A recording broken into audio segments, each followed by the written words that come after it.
সম্রাট বলেছেন আমি তার কাছে ঋণী হয়ে যাইব। কোথায় বলা হলো?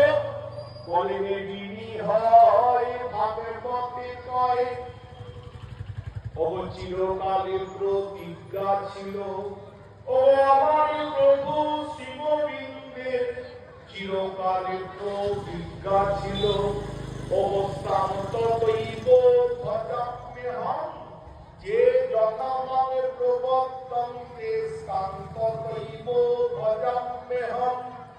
ও আমি তারে তৈছে ভজব, যে আমায় যেমন করে ভজিবে, অজনের প্রতিদানে দিব, কিন্তু প্রতিদানে ভঙ্গ হলো।